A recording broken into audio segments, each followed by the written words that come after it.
Movies based on video games are an interesting phenomenon. There used to be a curse in the last 2 decades where it was a Herculean task for any large studio to produce a decent movie based on a game. You either had a guilty pleasure product like the Resident Evil franchise, or a straight up abomination like Uwe Boll's Alone in the Dark or Far Cry adaptations. However, in the last few years, things have changed. Projects like The Last of Us, Cyberpunk Edge Runners, and Arcane are considered modern masterpieces, with others, like last year's Five Nights at Freddy's or the Super Mario Bros. Movie, have been well received by fans, even if critics disagree. Now we arrived at 2024, where the Borderlands movie is released, taking us to those early days when mainstream audiences and fans vociferously profess their hatred towards a new movie that ruins their beloved franchise. Now, I have a confession to make. I haven't played a single Borderlands game, so this review is based completely on my bias as somebody who's never played the games or nothing just before seeing the movie. And that is why I sympathize with you if you feel like Eli Roth just took up the games and wiped his ass with it, because that is exactly how I felt with Resident Evil Welcome to Raccoon City. I heard that you shot your partner in the ass during training. Is that true? Oh God, Get no, your shit no, together. no, You're not gonna make it through the night. No. I have no point of reference for these characters or backstories or anything else in this universe, so my experience was that of the average moviegoer, just like the couple next to us who walked out 30 minutes into the film. Come on, was the movie really that bad? The movie starts by introducing a few of the most important characters, namely Lillith, played by Cate Blanchett, and Roland, played by Kevin Hart. The cast of Borderlands is honestly one of the things that really highlighted the movie for me, and even some of the side characters were interesting to me, such as Mad Moxie and Lilith's mother. Claptrap, as the movie's comedic relief, also provided a lot of smiles and nose exhales for me, which was appreciated. However, my main criticism of Claptrap is that even though he's voiced by Jack Black, he doesn't sound like him at any point in the movie, like compared him to his Bowser performance in the Mario Bros. Movie, so I even had to check on Letterboxd to see if it was still him, or he was replaced with another actor. But overall, I think he was probably the funniest character in the film, and he carried a lot of these scenes, and I think the movie wouldn't have been the same without him. So let me go ahead and say it directly. I had fun watching the movie.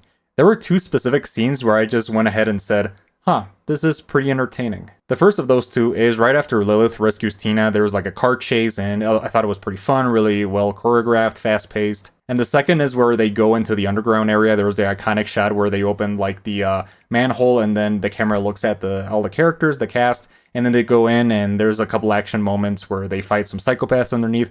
I thought it was pretty entertaining. It had a lot of fun, it was fast-paced, and there were pretty enjoyable scenes. I really enjoyed them. And the plot contains a lot of different aspects that make me interested in the world of Pandora and makes me want to actually go and play the games in the future. And there's a lot of jokes in the movie. The humor is just like your standard run-of-the-mill, Marvelized, like, oh, that sounded better in my head type of humor. So I don't know why people complain about the humor, because it's something that we've plainly seen a lot of times in the past and across movies all over the place. So I just don't get that criticism. I thought the humor, the jokes were pretty standard for movies nowadays. And the plot and world building were also some of my favorite things in the movie. I think Pandora is pretty wacky, crazy, and detailed, and it's something that I liked, like the setting of the film, like similar to like junkyard stories like Mad Max, but in its own specific way. And it makes you really curious to see what else is part of this world, like what kind of aliens are here. And like I said before, it makes me curious to play the games, which I'll probably do sometime like next year, because I have my backlog pretty full right now. But yeah, I definitely plan to play Borderlands in the future. And I just love these kind of like crazy, wacky worlds, like in general. That's part of the reason why I enjoyed Arcane so much, why Cyberpunk Edge Runners also was one of my favorite shows from 2 years ago. And it is something that films like Rebel Moon tried to do this year, but just kind of failed at it, and I'm going to explain why.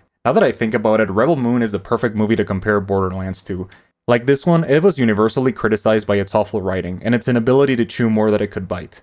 But the main difference between both movies is that Rebel Moon takes itself way too seriously, while Borderlands feels more like a fun, guilty pleasure ride similar to a Robert Rodriguez film. That being said, some of the things that I didn't enjoy were the ending and all that it represents, the unsatisfying conclusion to Lilith's story, the question it raises from the vault and everything else. I feel that it was not well explained and it could have been more there, and like the plot just rushed towards the end and didn't arrive to any conclusions. Also, the rest of the cast doesn't do much towards the end. They just stand by as side characters while Lilith does everything.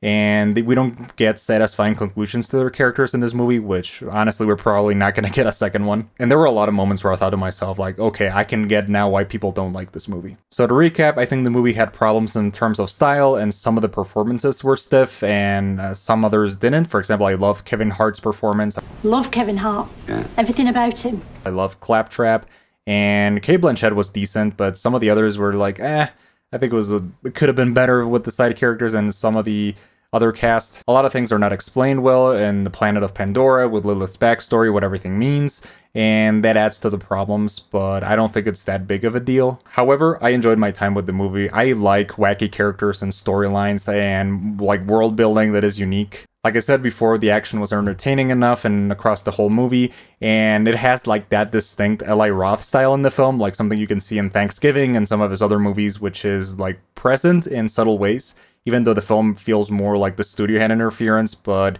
you could still feel the style across the film. I don't think that the movie is the greatest thing in the world, but to hear people talk about it like it's the worst thing since Anthrax seems a little exaggerated. I even feel like it was better than other films this year, such as If or Kung Fu Panda 4, which had their own problems with pacing and storyline and villains and all that kind of stuff. But yeah, I don't think the movie's bad. I think it could have been better, but definitely not as bad as many people are criticizing it for. So as a final score, I'm going to give Borderlands a 72 out of 100, and that's pretty much all my thoughts for today. So if you like my review, please leave a comment down below. If you think I'm an idiot for defending this movie, also please let me know. I want to check out everybody's comments on this film and like what everybody thinks, because there's been a lot of back and forth. I've even had time to check it out, but yeah, I don't think the movie was that bad. It's just my point. So yeah, that's pretty much everything for today. And also, that is my last review in this environment. I'm moving out, and it's going to be a fun time moving boxes and all that kind of stuff. But we're going to have a new studio. We're going to have a new setup. So yeah, this is the last review in this room. I'm going to miss it a lot. But yeah, anyways, that's pretty much everything. So see you guys on the next time.